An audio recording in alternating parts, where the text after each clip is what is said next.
Para a nossa palestra magna, Empreendedorismo e Desenvolvimento Local, eu convido o senhor Renato Dias Regazzi, chefe de gabinete da presidência do SEBRAE.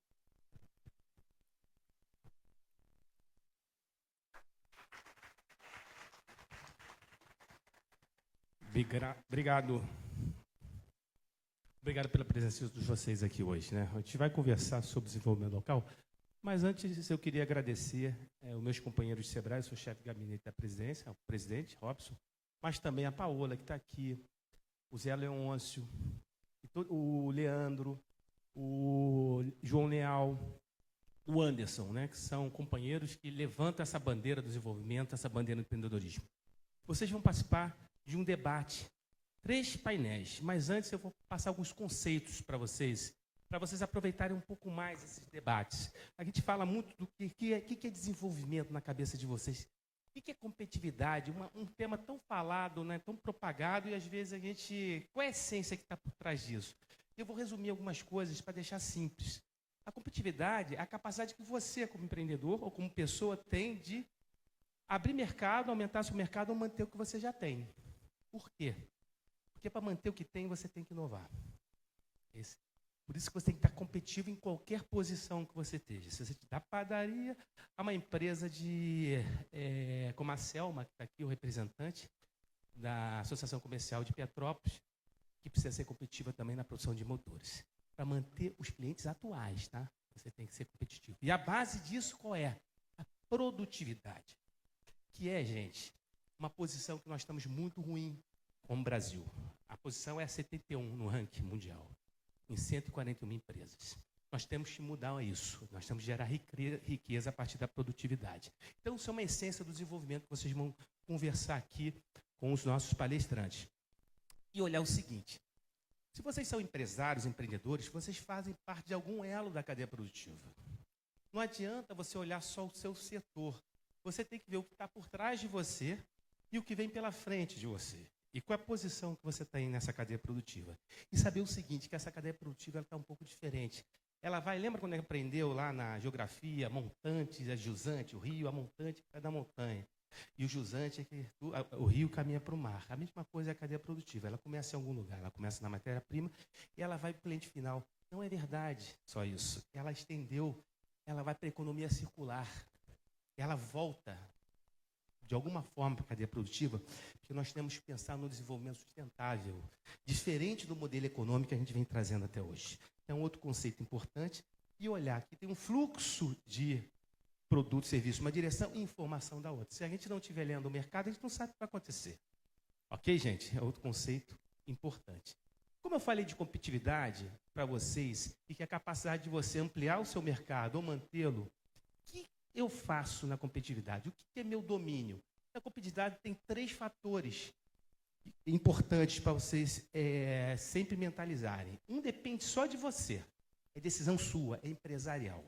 Quem decide um curso que você vai fazer, quem decide a forma de gestão da sua empresa, quem decide o planejamento estratégico, não bota a culpa no governo, não bota a culpa no setor, não bota a culpa lá fora. É você que vai decidir. Tá? Então, essa decisão é exclusivamente sua. Tá? Esse é um fator empresarial. O outro fator de competitividade é um que vocês estão fazendo aqui hoje, que o presidente Robson falou na apresentação. É você trabalhar no fator, na dimensão estrutural. O que é isso? É o associativismo, é o teu setor.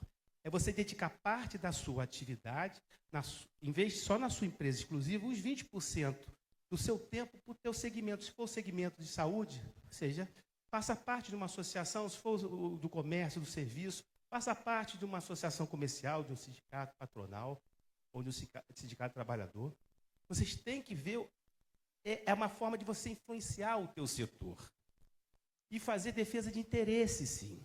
Ok? Você tem condições de interferir, mas de forma associativa, coletiva. Está claro isso?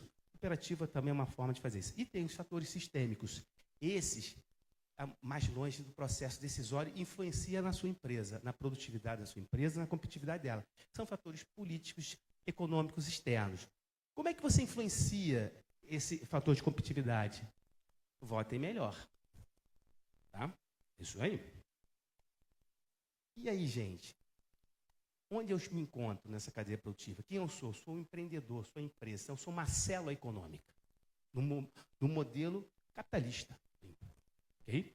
Eu tenho que fazer parte de uma rede, senão eu estou frito, eu estou ferrado. Isso, o design da natureza já diz, os animais mais bem-sucedidos são os animais que trabalham de forma coletiva, né? Eles reduzem o processo de gasto de energia. Então, a gente não precisa justificar o porquê trabalhar em grupo de forma coletiva, que o associativismo prega isso e o cooperativismo também te dá vantagens. Ok? E essas empresas estão em rede na cadeia produtiva e vão fazer parte de quê? De um cluster ou de um arranjo produtivo local de um polo. Vocês têm dúvida que aqui é um polo siderúrgico? A gente botou conectaço. É um polo siderúrgico. Eu tenho que ver o que esse setor econômico está puxando da economia local. Como é que ele influencia a minha empresa? Mesmo que eu seja um comércio, porque ele pode influenciar pelo número de funcionários que aquela empresa tem, pelo poder aquisitivo dela, que o cara vai comprar melhor na minha padaria, no meu comércio. Vocês entenderam a importância de ver que tipo de cluster, arranjo produtivo ou polo você quer? É tudo a mesma coisa, tá? Tem umas questões conceituais que mostram um pouquinho de diferença, mas não adianta ficar discutindo, eu sou um polo, eu sou um APL, eu sou um cluster. Não, vocês têm que saber que vocês estão numa estrutura produtiva local, onde tem uma vocação, vetores que puxam a economia. Automotivo, siderúrgico, turismo, não é verdade? Não puxa? Então tem que olhar esse setor e tem que fazer parte de alguma forma dele. Ou influenciar o futuro dele, ok? Por isso que o desenvolvimento local tem que fazer essa reflexão que eu estou passando para vocês. Vamos lá. E aí, quem é que está falando isso? Quem é que analisa como é que vocês estão na questão da competitividade? Eu trago o professor Porter, que ele tem esse diagrama que vocês estão vendo aí, que é muito simples de se entender, muitos já viram, mas eu vou repetir. Sempre, vocês têm como empreendedores um poder de barganha com seus clientes. Se você é muito pequeno, seu poder de barganha é pequeno. Se você é grande, você tem um poder de barganha maior com seus clientes. A relação de uma pequena empresa com uma grande empresa. Você tem um poder de barganha com seus fornecedores. Também depende da sua musculatura. Porém, se você estiver em grupo, seu poder de barganha aumenta. Não tem as tais centrais de compras que muitas empresas fazem em conjunto para comprar mais barato no mercado? Olha como que as soluções de competitividade elas começam a aparecer. Além dessas questões de poder de barganha cliente-fornecedor, nós temos a rivalidade dos concorrentes. Estar próximo de concorrente é bom, porque ele vai estar sempre provocando você. Se você não tiver concorrente, não estiver vendo ele, ou tiver um lugar que não tem concorrente nenhum, você vai estar frito. Quando chegar, ele vai acabar com você. Então, o concorrente ele vai te levantando para cima. Ok? Então, você tem que concorrer e competir ao mesmo tempo. Isso, os clusters colocam isso de uma forma muito clara, os especialistas também. E tem a questão, os novos entrantes, né? Novas empresas que estão entrando lá no teu bairro, na tua cidade, e que você tem que observar quem é e saber competir com elas. E tem o pior de todos, que é produtos substitutos. Sabe o que é produto substituto? É tão difícil entender. Eu vou dar um exemplo muito simples para você. Sabe qual é o maior concorrente da joia? Joia, colar de ouro, pérola, diamante. Todo mundo é bijuteria. Não é. É o iPhone. Porque está tirando o poder de compra. As pessoas que compram joia é porque ele dá valor de estima, também igual joia. Ele toma poder de compra. Se ele toma poder de compra, você vai deixar de comprar uma outra coisa. Então é difícil monitorar o teu substituto. E aí tem que fazer parte de eventos, tem que estar aqui, tem que estar escutando. Ok, gente? São dicas que a gente vai passando para vocês e vão fazer com que vocês se posicionem melhor. Ou como empreendedor, ou como intraempreendedor. Porque pode ser que tenham pessoas aqui que não sejam empresários. Mas se vocês forem colaboradores de alguma empresa, vocês vão ter que ter o perfil empreendedor. É uma exigência agora no mercado ter aquele colaborador que se sente dono da empresa. E ele vai fazer com que a empresa cresça como fosse dele. E ele vai ser remunerado, ele vai ser visto e reconhecido por isso. Okay? E essa relação do passado que tinha ninguém insubstituível é mentira. Tem pessoas que se você tirar da empresa, a empresa está frita. Entendeu? Essa relação capital-trabalho também é boa e é oportunidade para todos. E vamos lá. Então, na questão do desenvolvimento, resumindo para vocês, nós temos os fatores de competitividade, que eu acabei de falar que são 3. Vamos lá, as vocações regionais, acabei de falar que tem 3 vocações que eu falei, tem outras também, mas tem que olhar essas vocações que são aquelas que puxam a economia. Eu falei dos sistemas produtivos, para ser um polo, para ser um cluster, para ser uma PL, uma concentração econômica. E o mais importante, que eu não tinha falado antes, trouxe agora para vocês, liderança. A crise nossa econômica é uma crise de liderança. Não é de vantagem comparativa de país. Nós temos riquezas aqui, tem população, bastante população, tem educação sim, tem centros tecnológicos fantásticos, mas não temos líderes. Não temos líderes genuínos. Esse é o nosso problema. Nós temos que formar essas lideranças, ajudar a formar ou fazer parte dela. Quer dizer, o que quer dizer isso, gente? Ninguém quer ser síndico, né? Vai ter que ser. Vai ter que mudar, a gente vai ter que fazer parte do jogo. Se não tem, entre no jogo. Porque não dá para reclamar, que nem síndico. Condomínio, dá para reclamar. Você não quer participar da reunião de condomínio, você não quer ser síndico, não reclama. Ok? Não pode ficar, jogar a política não serve para nada. Serve sim, a política é muito importante. Se vocês acham que não está funcionando, façam parte dela. Ok? Vamos embora. Então, nós temos a questão, como eu falei, dos setores principais. Não falei 3 aqui. Aí tem uma inovação no processo de desenvolvimento, chama-se convergência setorial. Vocês vão começar a ouvir falar isso de uma forma mais incisiva. Ok? A tecnologia, isso está muito na cara da gente. Mas o que é convergência setorial?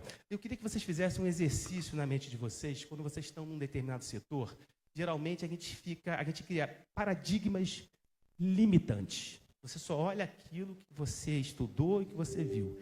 Cara, não está aí onde é que é a inovação. Não é aí onde é que está a singularidade.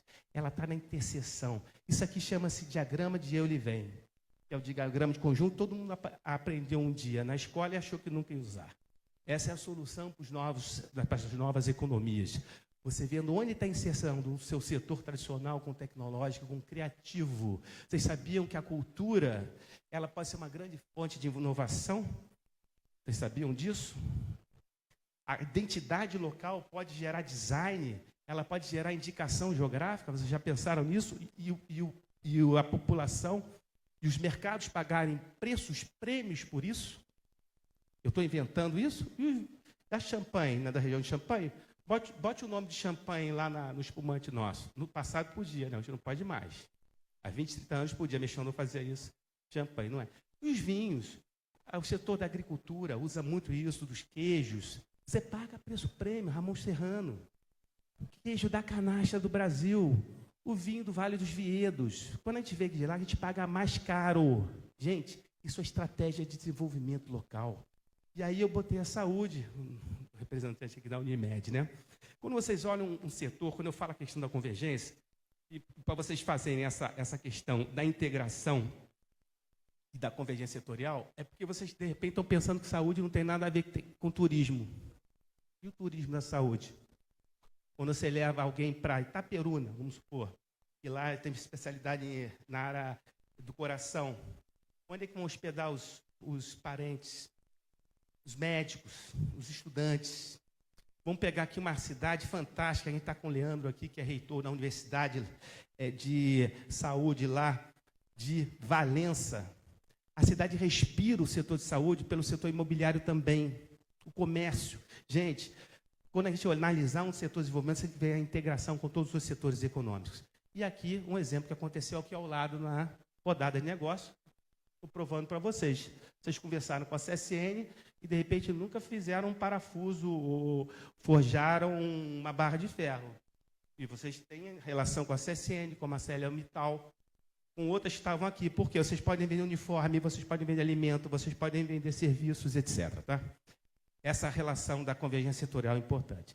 Trazendo essa relação que as empresas têm que ter também com o ecossistema de inovação local, de troca de experiências. Por quê? Porque o futuro das empresas, não só de agora, só tem uma forma de você sobreviver no mercado. Isso sempre aconteceu. Pela inovação. Só que ela era lenta. Agora ela é rápida. Paciência. Mas sempre foi assim. A inovação sempre destruiu mercados. Sempre, sempre. Tem charrete, você usa charrete, chaminé. Vai pôr caixa de fósforo. Só que agora é rápida. não dá para pensar só dentro da empresa, tem que se relacionar. O que vocês estão fazendo aqui é trocando informação para gerar inovação. Os modelos econômicos que a gente está trazendo para cá, que vocês vão conversar, esse modelo que a gente chama, que é o modelo top-down, onde tem uma empresa âncora e a densa cadeia produtiva, a relação com os empreendedores locais, ou esse do associativismo, do cooperativismo, que são redes horizontais, onde a gente vai desenvolver, gente, na localidade, o que é a proposta aqui, que já está sendo, tem um projeto líder na região, a Paola está aqui, né? Onde você faz uma governança, onde sendo o setor, a prefeitura, as grandes empresas, as associações, as federações industriais, do comércio, a associação local, todos sentam e discutem o que vai acontecer, o futuro daquela região. E aí, a figura do empreendedor, eu já estou terminando, tá? Esse fim que está aqui para mim, não aparece para vocês, mas assim, fim, depois corta o microfone. Não tem problema, gente, estou terminando aqui, tá? O empreendedor, esse personagem, é o que está aí. E é interessante vocês se verem, né? Vocês precisam ter essas 10 características. Não precisam ter as 10, mas alguma coisa tem que ter, né? Do ponto de vista, se eu for um colaborador, eu tenho que ser uma pessoa que busca oportunidade, ser persistente, correr risco, exigir qualidade no meu trabalho, ter comprometimento, estudar, estabelecer metas, criar um sistema de coordenação. Não adianta não ter coordenação, que não chega a lugar nenhum. Tá? E dispor de uma ampla rede de contatos, que vocês estão tendo aqui, e autoconfiança.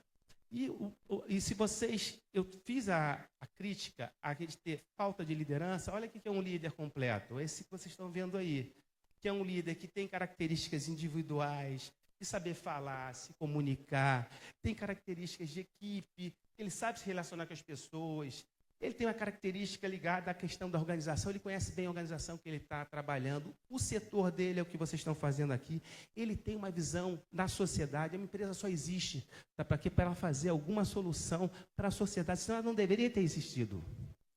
Ela não pode existir se ela não resolver um problema da sociedade. A gente tem que mudar esse paradigma. E tem uma questão mais espiritual também que a gente fala aqui, que pode ser religião, uma forma de você ver o mundo, gente. Isso impacta no perfil do empreendedor. E esse ambiente de negócio, ele vem exigências novas aí, trabalhistas, né? Exigências tributárias, tem questões ligadas à questão ambiental, de sustentabilidade, novos modelos de negócio por causa da tecnologia. Então, é um ambiente que parece hostil, mas se você correr atrás das informações, como vocês estão vendo aqui, que está vindo por aí, NRF, metaverso, vai vendo, vamos ver o que vai colar. Vocês têm que ter ideia do que está aparecendo. E tem um evento da NRF que acontece todo ano em Nova York, que sinaliza para as grandes empresas, as big techs, os grandes varejistas sobre isso, tá? Eu não vou falar, vocês viram que eu botei pequenininho, que vocês vão ficar curiosos mesmo, mas eu não vou. Mas a gente vai disponibilizar depois, em outros momentos, essas informações. Mas ali são 29 dicas que podem impactar vocês, tá?